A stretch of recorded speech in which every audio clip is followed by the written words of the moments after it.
नमस्कार साथियों, स्वागत है आप सभी का इस YouTube चैनल पर। अभी तक आपके सम्मान और सहयोग के लिए बहुत बहुत धन्यवाद। आज हम बात करेंगे देश के उन महान नायकों की जो समय समय पर अपनी लेखनी से, अपने आंदोलनों से, अपने क्रियाकलापों से देश के जनमानस को जगाने का कार्य करते रहे हैं। ये सभी बहुजन नायक हैं जो भारत भूमि से सच्चा प्यार करते रहे हैं और जो वास्ता रखते हैं आम लोगों से, जिनके कारण आज हम अपने आप को आज़ाद, सुखी और समृद्ध महसूस कर रहे हैं।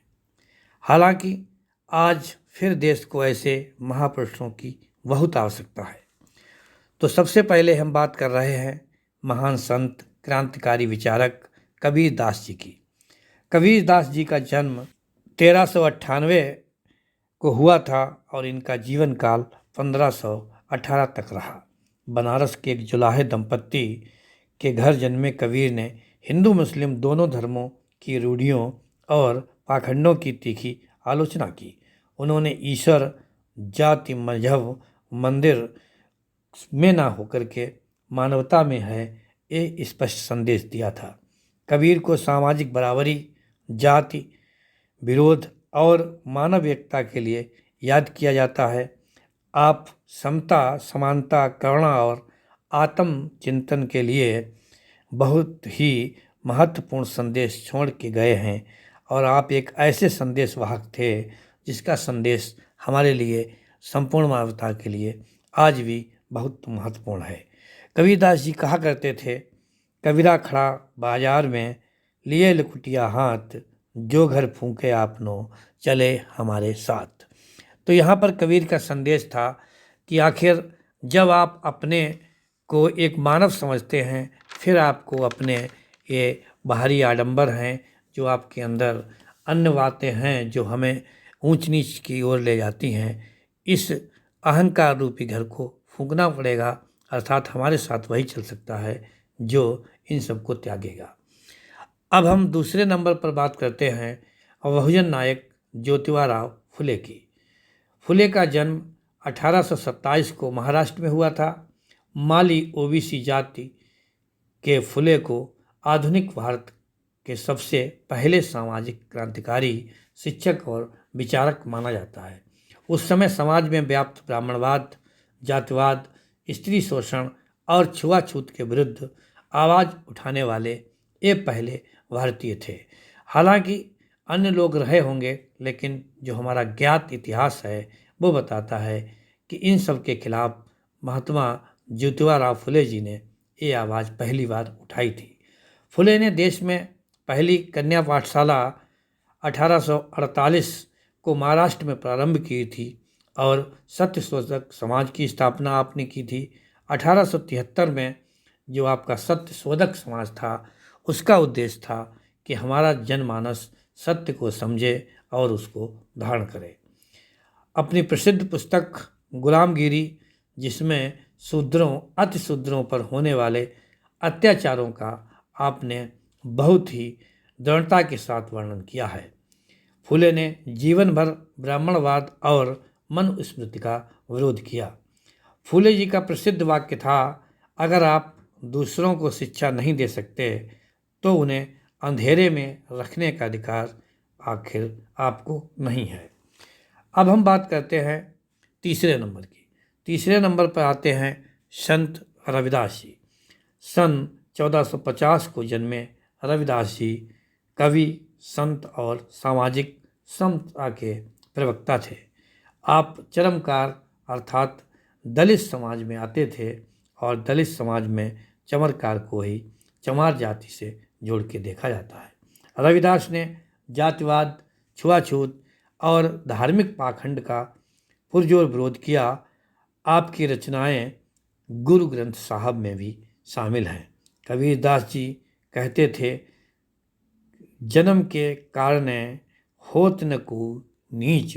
रविदास जी कहते थे कि जन्म लेने के कारण कोई भी ऊंच या नीच नहीं हो सकता है। वो कहते थे सबका जन्म एक समान और एक ही व्यवस्था से हुआ है, तो आखिर कोई जन्म से ऊंच और नीच कैसे हो सकता है।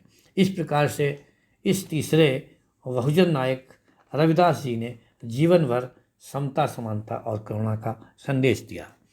अब हम बात कर रहे हैं आधुनिक भारत के एक महान राजनीतिज्ञ बाबू जगजीवन राम जी की। जगजीवन राम का जन्म 1908 को बिहार में एक दलित परिवार और चमार जाति में हुआ था। जगजीवन राम जी स्वतंत्रता संग्राम सेनानी और राजनेता थे।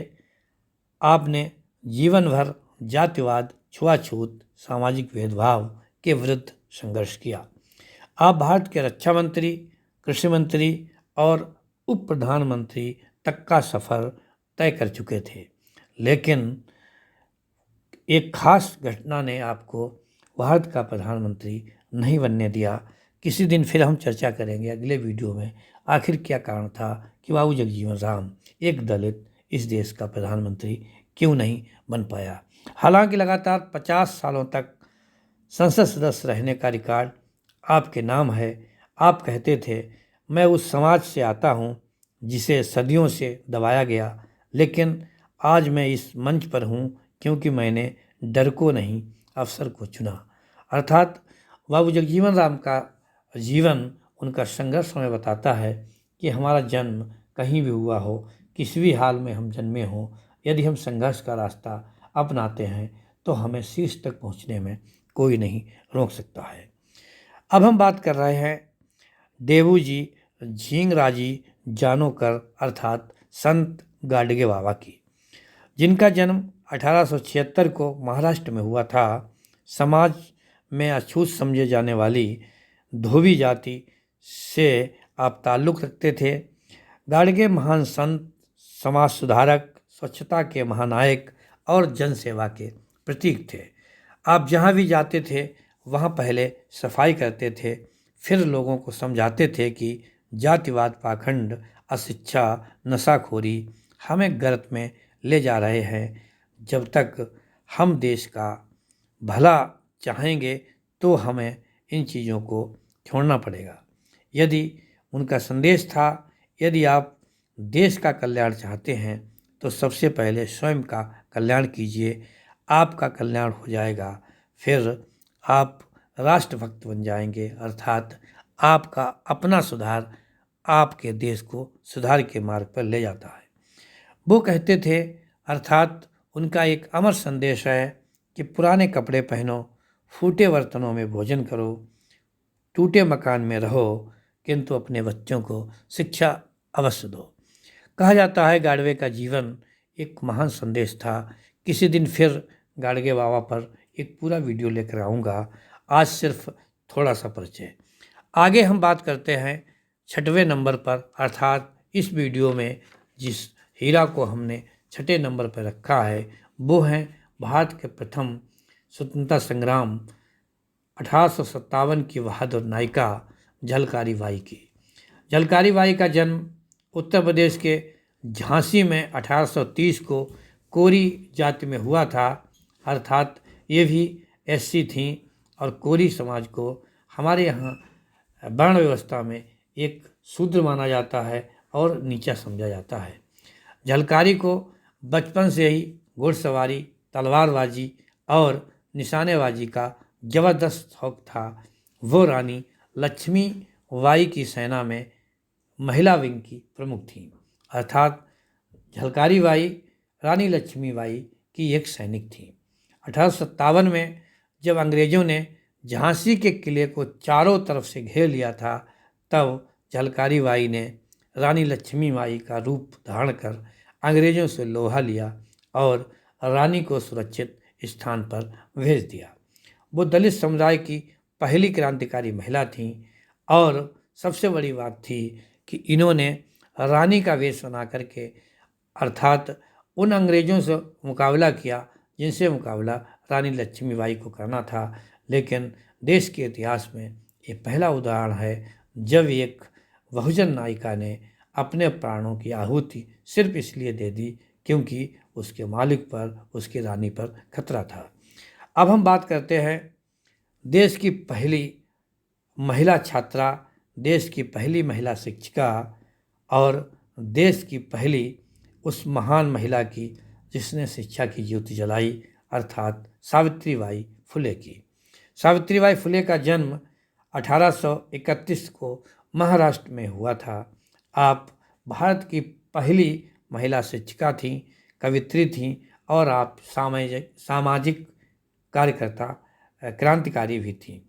आप भारत देश की पहली महिला शिक्षिका, कवित्री और पहली सामाजिक क्रांतिकारी कार्यकर्ता थीं।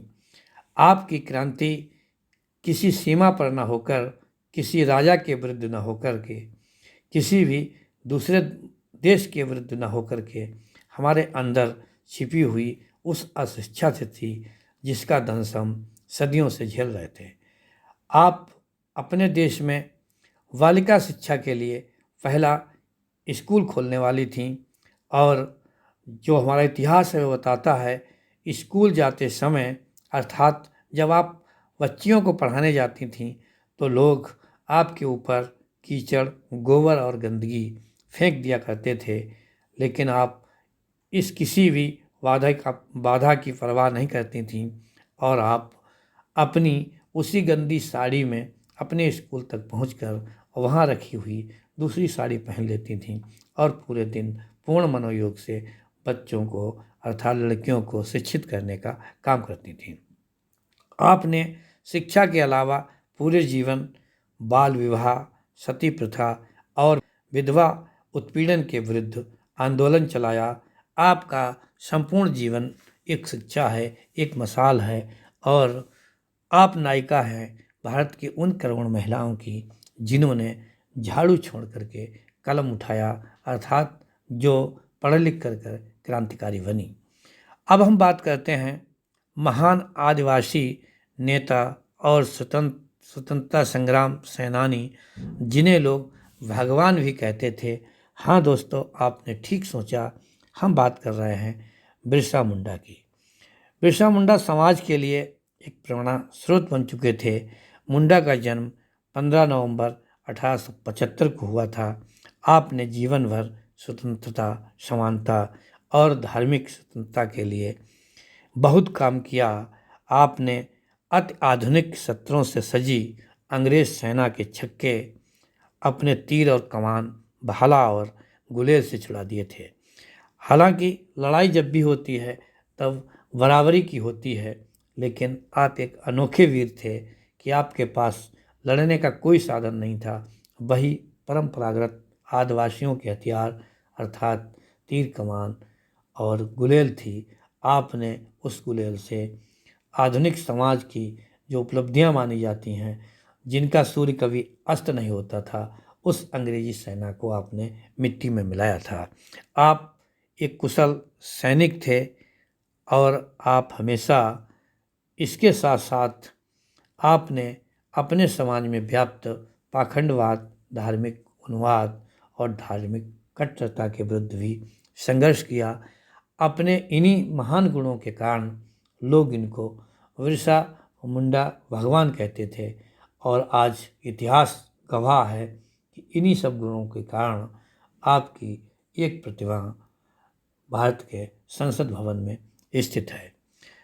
साथियों, अब हम बात कर रहे हैं भारत की राजनीति में भूचाल लाने वाले महान विचारक, महान क्रांतिकारी, महान लेखक, देश में ब्राह्मणवाद के खिलाफ सबसे पहले मुखर आवाज़ उठाने वाले पेरियार रामास्वामी की। पेरियार रामास्वामी का जन्म 17 सितंबर 1879 को तमिलनाडु में हुआ था।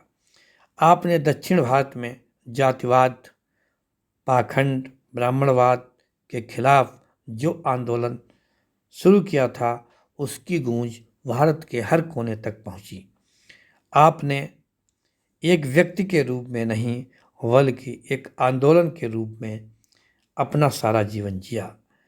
आप किसी धर्म के विरुद्ध असम्मान नहीं रखते थे, लेकिन आप धर्म की जड़ को जानना चाहते थे कि आखिर वो धर्म किस काम का है जो मानव को गुलाम बनाए, गुलामी की सोच दे और बिना तर्क किए जिसको स्वीकार किया जाए।